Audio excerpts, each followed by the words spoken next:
And there's the header, and there's the goal! Bangladesh ফুটবলের ইতিহাস দীর্ঘ হলেও কাঙ্ক্ষিত অগ্রগতি আজও অধরায় রয়ে গেছে। শুধু মাঠের খেলায় নয়, সমান্তরালে পিছিয়ে আছে কাঠামোগত উন্নয়নও।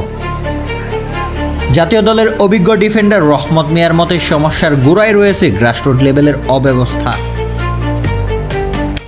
আমরা সচরাচর আগে থেকেই একটা প্রবলেম ফেস করি, সেটা হচ্ছে আমাদের সারফেস, আমাদের মাঠ, খেলার মাঠ। আমরা কিন্তু প্রফেশনালি খেলাধুলা স্টার্ট করছি লাইক যখন 9-এ পড়ি, 10-এ পড়ি, তারপর থেকে অলরেডি আমাদের বাইরের দেশে আমাদের বয়সে 9-10-এর ছেলেদের অলরেডি ডান।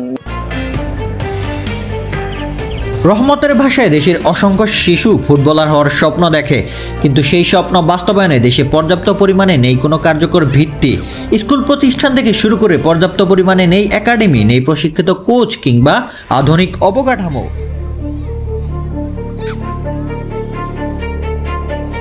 বর্তমানে যারা বাংলাদেশ ফুটবল দলের স্পটলাইটে আছেন, যেমন হামজা চৌধুরী, সামিদ সোম, জামাল ভুইয়া বা তারিক কাজী, তাদের ফুটবল শিক্ষাটা এসেছে ডেনমার্ক, ইংল্যান্ড ও ইতালির মতো ফুটবল শক্তিশালী দেশ থেকে। সেখানকার উন্নত গাইডলাইন আর সুযোগ সুবিধার কারণেই তারা হয়ে উঠেছেন জাতীয় দলের ভরসা। এই খেলোয়াড়গুলো বাংলাদেশের প্রতিনিধিত্ব করছেন হৃদয়ের টানে। তবে তাদের শৈশব যদি কাটতো বাংলাদেশের মতো কাঠামোবিহীন পরিবেশে, তাহলে হয়তো তাদের আজকের এই অবস্থানে পৌঁছানোর স্বপ্নই থেকে যেত। আমাদের মাঠ, খেলার মাঠ, তো বাংলাদেশের প্রেক্ষাপটে আমাদের হাই লেভেলের মাঠ যেগুলো ইন্টারন্যাশনাল ফিল্ড, সেগুলো আমাদের খুবই কম আছে। আই থিঙ্ক বসুন্ধরা মাঠ আর এখন রিসেন্টলি আমাদের হয়তোবা ন্যাশনাল স্টেডিয়াম চালু হতে যাচ্ছে জুনে। এছাড়া আমার মনে হয় না যে বাংলাদেশের অন্য কোনো মাঠ ইন্টারন্যাশনাল লেভেলের আছে। তো স্ট্রাকচারাল গত দিক থেকে আমার মনে হয় যে আরো উন্নত করা উচিত। আমরা 9-10-এ খেলাধুলা স্টার্ট করতেছি, তো আমাদের বেসিকটাও অনেকটা কম থাকে ইন্টারন্যাশনাল প্লেয়ারদের থেকে। তো আশা করি বাংলাদেশের ফুটবল এই ইমপ্রুভমেন্টটা নিয়ে আসবে আস্তে আস্তে। ফেডারেশন অনেক কাজ হাতে নিছে।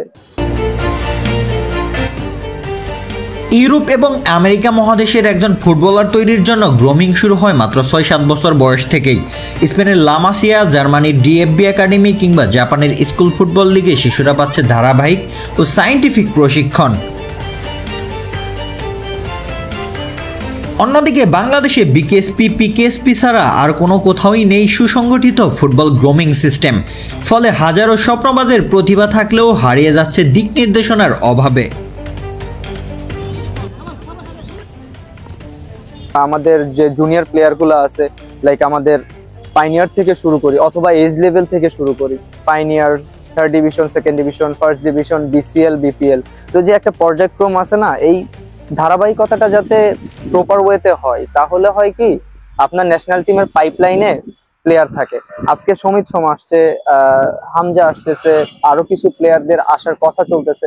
ডেফিনেটলি তারা পোটেনশিয়াল প্লেয়ার, তারা আসলে আমাদের টিম অনেক স্ট্রং হবে। কিন্তু আমাদের তো দেশের রিসোর্স তৈরি করতে হবে না, আমাদের যে জুনিয়র প্লেয়ার গুলো আছে তাদেরকেও তো লাইমলাইটে আনতে হবে। তারা যদি না খেলতে পারে, ভালো একটা স্ট্রাকচারাল ভাবে যদি গ্রো না করে, তাহলে তো ডেফিনেটলি তারা ভালো প্লেয়ার হতে পারবে না।